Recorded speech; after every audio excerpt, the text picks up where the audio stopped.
វីដេអូនេះគេបានបង្ហាញថាផ្លែឈើដែលមានតម្លៃថ្លៃនៅក្នុងពិភពលោកគឺជាអ្វីដែលជនជាតិអាមេរិកមិនដែលបានបរិភោគខ្ញុំជឿថានៅខ្មែរច្បាស់ជាស្គាល់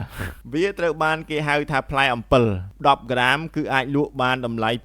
$700មានតែកន្លែងមួយតូចប៉ុណ្ណោះនៅលើភពផែនដីដែលអាចដាំវាបានដើមឈើនោះត្រូវការពេលវេលាជាង10ឆ្នាំដើម្បីនឹងបង្កើតផ្លែហើយផ្លែឈើនេះទៀតសោតក៏ពិបាកថែទាំណាស់ដែរវាត្រូវការកម្ដៅខ្ពស់សំណើមខ្ពស់និងពន្លឺថ្ងៃពេញលេញបើសិនបើអាកាសធាតុប្រែប្រួលតែបន្តិចបន្តួចវានឹងឈប់លូតលាស់ភ្លាមហើយការប្រមូលផលគឺកាន់តែពិបាកបើសិនបើវារឹងពេកវានឹងប្រេះបើសិនបើវាទន់ពេកវានឹងរលួយនៅក្នុងចំការទាំងមូលផ្លែឈើតិចជាងពាក់កណ្ដាលប៉ុណ្ណោះដែលល្អគ្រប់គ្រាន់សម្រាប់លក់សម្បកវាជ្រួញខ្មៅដូចជាសណ្ដែករលួយក៏ប៉ុន្តែនៅពេលដែលអ្នកបកវាចេញក្លិនរបស់វាគឺឈ្ងុយផ្អែមជូរនិងចាប់ជាតិយ៉ាងខ្លាំងប្រៀបដូចជាអ្នកបើកនៅគម្របកូកាកូឡានៅថ្ងៃក្តៅក្នុងរដូវក្តៅភាពផ្អែមល្ហែមរបស់វាជាធម្មជាតិគឺទន់និងមានរសជាតិឈ្ងុយឆ្ងាញ់អ្វីដែលអស្ចារ្យជាងនេះទៅទៀតផ្លែតូចនេះគឺពោរពេញទៅដោយវីតាមីន C ប៉ូតាស្យូមនិងជាតិដែក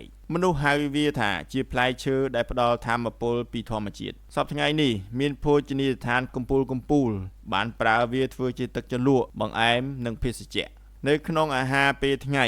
អ្នកខំតែមួយម៉ាត់វាអាចមានតម្លៃរហូតដល់$100មនុស្សខ្លះបានជិះយន្តហោះទៅអាស៊ីអាគ្នេយ៍ដើម្បីភ្លក្សរសជាតិតែមួយម៉ាត់ប៉ុណ្ណោះសំណួរបើសិនបើមួយម៉ាត់មានតម្លៃ$100